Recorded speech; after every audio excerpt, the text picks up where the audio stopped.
औज़ुबिल्लाहिमिनश्शैतानिर्रजीम बिस्मिल्लाहिर्रहमानिर्रहीम।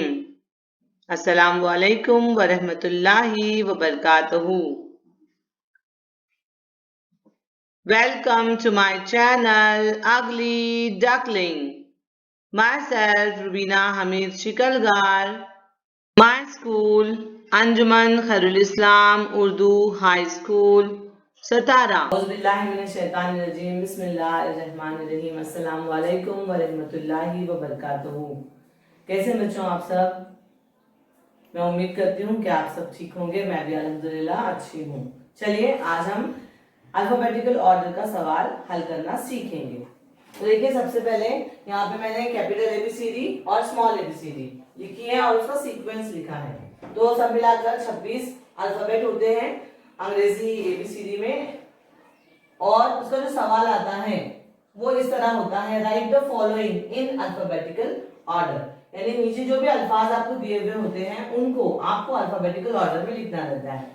ये सवाल हल करते वक्त सिर्फ और सिर्फ आपको ये ऑर्डर, ये जो सीक्वेंस है, ये जो तरतीब है, ये आपको याद रखनी होती है कि ए से पहले क्या, ए के बाद क्या आता है, बी के बाद क्या आता है, सी के बाद क्या आता है, ये सारी चीजें, और उसके पहले क्या आता है। ठीक है, तो चलिए सवाल नंबर 1 देखते हैं हम लोग। यहाँ पे मैंने देखिए लिखा है सन, मार्स, अर्थ और जुपिटर। तो इसमें से अल्फाबेटिकल ऑर्डर का सवाल हल करते वक्त हमको क्या याद रखना है कि जो एबीसीडी के सीक्वेंस के हिसाब से जो पहला आता है, तो ई आता है पहला, तो हमने अर्थ को यहाँ लिखा। ठीक है, उसके बाद में एफ जी एच आई जे, तो जे से आने वाला जुपिटर हमने दूसरे नंबर पे लिखा। ठीक है, उसके बाद में एम से मार्स और एस से सन। इसी तरह का ये सवाल है जहां पे मैंने रंगों के नाम इस्तेमाल किए हैं। ये देखिए सबसे पहले हमने बी से ब्लू लिखा, उसके बाद ग्रीन, रेड और येलो। ये कुछ बहुत मुश्किल नहीं है, सिर्फ इस सीक्वेंस के हिसाब से हमको लिखना है।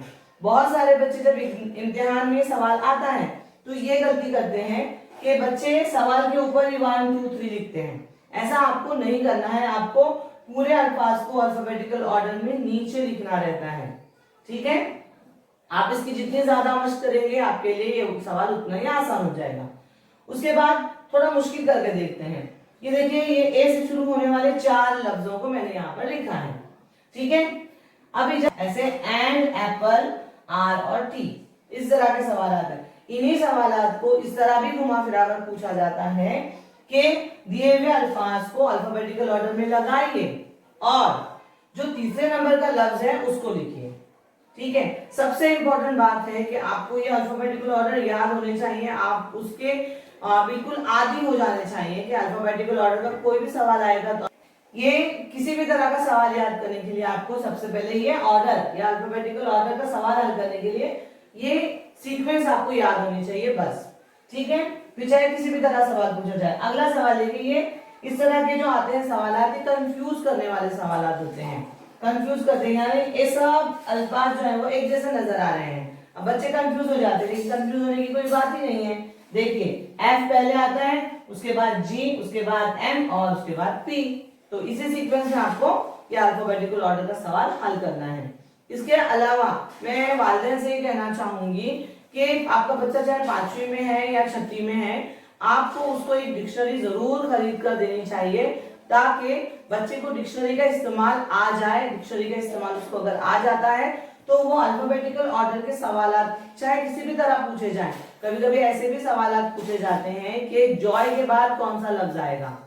तो अगर आपके बच्चे को आदत है, उसको इस्तेमाल करने आती है डिक्शनरी अंग्रेजी की, तो उसको इस तरह के सवालात हल करने में बिल्कुल भी परेशानी नहीं होगी। और दूसरी बात यह है कि जब आप डिक्शनरी खरीद कर देते हैं बच्चों को, तो आपको ये बात भी ध्यान में रखनी चाहिए कि इस तरह के जो सवालात हैं ये 5वीं से लेकर 10वीं तक इंग्लिश के पेपर में आते ही हैं। तो आप बिल्कुल भी घाटे में नहीं रहेंगे अगर आप डिक्शनरी बच्चों को खरीद कर देते हैं। तो मुझे उम्मीद है कि आपको ये मेरा वीडियो पसंद आया होगा। आप जितनी ज्यादा मशक करेंगे उतनी कम गलतियां करेंगे और खूब सीखेंगे। बहुत बहुत शुक्रिया। अब तक आप लोगों ने मेरे काम को सराहा, मेरी कोशिशों को पसंद किया, इसलिए आप लोगों का बहुत बहुत शुक्रिया। आगे भी इसी तरह अपनी मोहब्बतें मुझ पर बनाए रखिए, मेरे वीडियोस को देखते रहिए, शेयर करिए, मेरे चैनल को सब्सक्राइब कीजिए। आपकी तारीफ ही मेरी हौसला अफजाई है। बहुत बहुत शुक्रिया।